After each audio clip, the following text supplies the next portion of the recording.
누가복음 6장 39절에서 49절 말씀.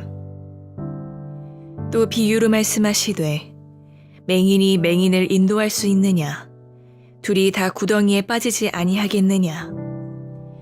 제자가 그 선생보다 높지 못하나 무릇 온전하게 된 자는 그 선생과 같으리라.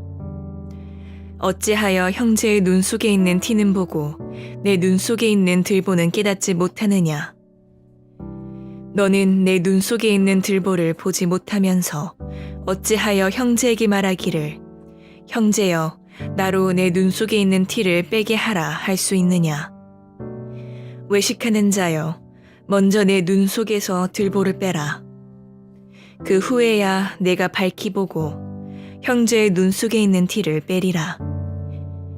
못된 열매 맺는 좋은 나무가 없고 또 좋은 열매 맺는 못된 나무가 없느니라.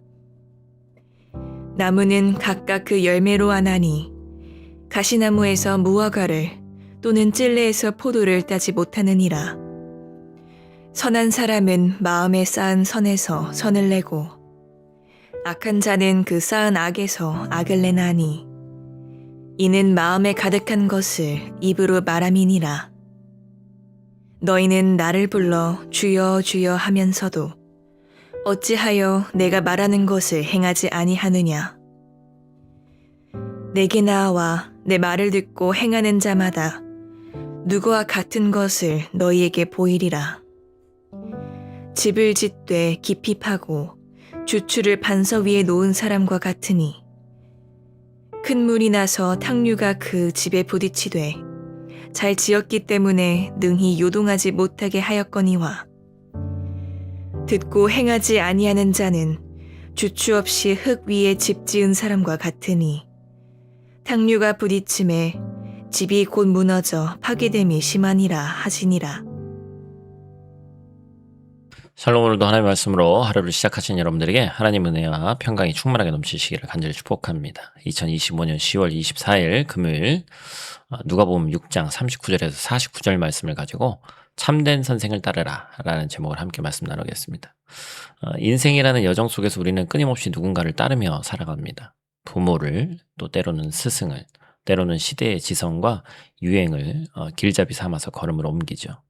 누구를 선생으로 삼고 따르느냐는 우리의 삶의 방향과 목적지를 결정하는 중요한 문제죠. 특히 신앙의 길에 들어선 이들에게 참된 선생을 분별하고 그 가르침 위에 삶을 세우는 것은 구원과 직결된 핵심 과제입니다. 그래서 오늘 본문에서 예수님께서는 일련의 이 비유를 통해서 누가 참된 인도자이고 어떻게 그의 제자가 될 수 있는지, 그리고 그 가르침 위에 어떻게 견고한 삶을 세워나가야 되는지에 대해서 엄중하면서도 명확한 교훈을 우리에게 주십니다. 당시 스스로 이스라엘의 선생이라 자처했으나 영적으로 눈먼 이들이었던 이 종교 지도자들을 향한 경고를 시작해서 말씀을 듣는 모든 이들에게 참된 제자도를 촉구하시는 이 예수님의 음성에 우리가 귀 기울이고 우리 자신의 신앙을 돌아보고 참된 선생이신 주님을 따르는 길이 무엇인지를 깊이 묵상하는 이 아침 되시기를 간절히 축복합니다. 오늘 본 말씀 통해서 우리가 첫 번째로 기억할 것은 먼저 자신을 돌아봐야 된다라는 것이죠. 맹인이 맹인을 인도할 수 없습니다. 이런 이 비유는 너무나도 명백한 진리를 담고 있죠. 앞을 보지 못하는 이가 다른 맹인의 길을 안내하겠다고 나서는 것만큼 어리석고 위험한 일이 없다는 거예요. 그 끝은 공멸이죠. 예수님께서 이 비유를 드신 1차적인 대상은 당시 유대 사회의 종교 지도자들이었습니다. 그들은 율법에 대한 해박한 지식을 자랑하며 백성들의 영적 안내자를 자처했지만 정작 그들 자신은 하나님의 뜻을 제대로 보지 못하는 영적인 맹인이었어요. 그들은 율법의 정신인 이 사랑과 공의는 외면한 채 형식적인 규율과 전통에 얽매여서 백성들에게 무거운 짐만 지우고 있었습니다. 그들을 따르는 것은 결국 함께 멸망의 구덩이로 빠져들어가는 것과 같았죠. 그래서 예수님은 더욱 신랄하고 직접적인 비유로 위선적인 판단을 경고하시는 거예요. 41절 말씀. 어찌하여 형제의 눈 속에 있는 티는 보고 내 눈 속에 있는 들보는 깨닫지 못하느냐. 이 티와 들보의 극적인 대비는 우리의 이중적인 모습을 통렬하게 꼬집습니다. 우리는 다른 사람의 사소한 흠이나 이 결점은 예리하게 발견하면서도 또 비판하면서도 정작 자신의 삶을 송두리째 가리고 있는 거대하고 치명적인 죄와 문제들은 보지 못하거나 애써 외면하죠. 자기 눈에 들보 때문에 영적 시야가 완전히 차단된 상태에서 감히 다른 사람의 티를 빼주겠다고 나서는 것은 위선이며 교만입니다. 그렇다면 참된 제자의 길은 어디서 시작된다는 거예요? 예수님은 42절 말씀에 먼저 내 눈 속에서 들보를 빼라. 그 후에야 내가 밝히 보고 형제의 눈 속에 있는 티를 빼리라. 이렇게 말씀하시는 거예요. 다른 사람을 가르치고 인도하기에 앞서서 가장 먼저 이루어져야 될 것은 자기 자신을 향한 정직하고 철저한 성찰입니다.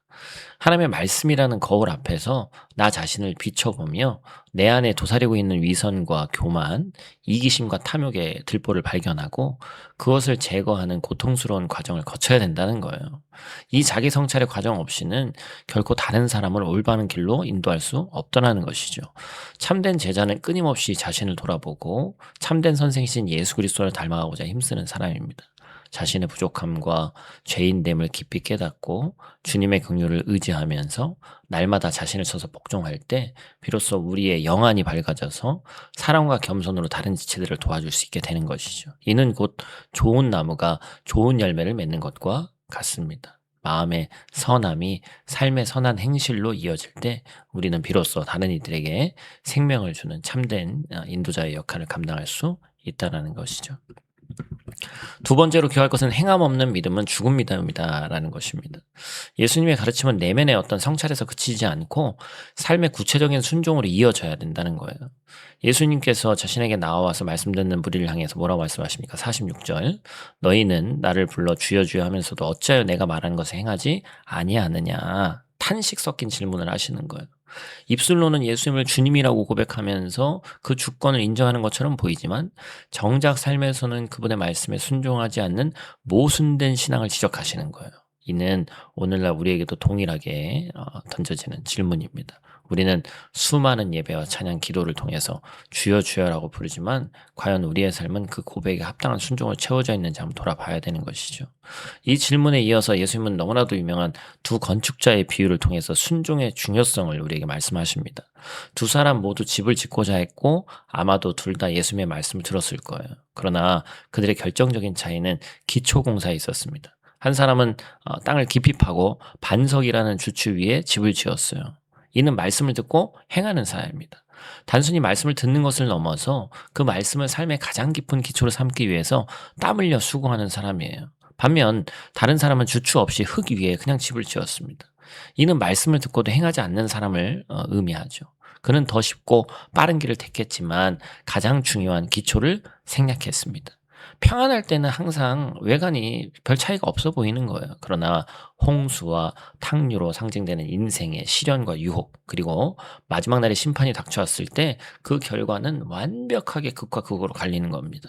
반석 위에 세운 집은 굳건히 서서 요동하지 아니하였지만 흙 위에 세운 집은 속절없이 곧 무너져서 파괴됨이 심하였다라고 성경은 기록합니다. 이 비유는 우리에게 행함 없는 믿음이 얼마나 허무하고 무익한 것인지를 알려주는 강력한 경고죠. 그래서 야고보서 기자는 이 야고보서 2장 26절 말씀에 영혼 없는 몸이 죽은 것 같이 행함이 없는 믿음은 그 자체가 죽은 것이다 이렇게 얘기했잖아요. 그죠? 순종이 따르지 않는 믿음은 생명력이 없는 관념에 불과한 거예요. 그것은 우리를 인생의 풍파 속에서 지켜줄 수 없고 하나님의 마지막 심판대 앞에서 우리를 변호해 줄 수도 없습니다. 그러므로 참된 제자는 말씀을 듣는 자리에서 멈추지 않습니다. 들은 말씀을 삶의 모든 영역에서 구체적으로 실천하고 순종함으로써 믿음의 기초를 든든히 세워나가야 되는 거예요. 비록 그 길이 주추를 깊이 파서 묻는 것처럼 반석 위에 세우는 것처럼 힘들고 더딜지라도 그 순종의 땀방울들이 모여서 어떤 시련에도 흔들리지 않는 견고한 믿음의 지구를 완성하게 될 줄로 믿습니다. 오늘 본문에서 예수님께서는 참된 제자의 길은 두 가지 핵심적인 축으로 이루어져 있다고 말씀하셨습니다. 그것은 바로 자기 성찰과 순종입니다. 다른 사람을 향한 비판의 시선을 거두고 먼저 자신의 들보를 빼내서 내 성찰을 통해 나를 보는, 내 내면을 보는 우리가 되기를 원합니다. 그리고 그 정결한 마음으로 말씀을 듣고 삶으로 살아내는 구체적인 순종을 통해서 우리의 믿음이 비로소 굳건한 반석 위에 서게 된다는 사실을 잊지 마시기를 축복해요. 이 두 가지는 결코 분리될 수 없습니다. 진정으로 자신을 돌아본 사람은 위선적인 신앙을 버리고 순종의 자리로 나아갈 수밖에 없고, 삶으로 증명되는 순종의 열매는 그의 믿음이 참되다는 가장 확실한 증거가 되는 거예요.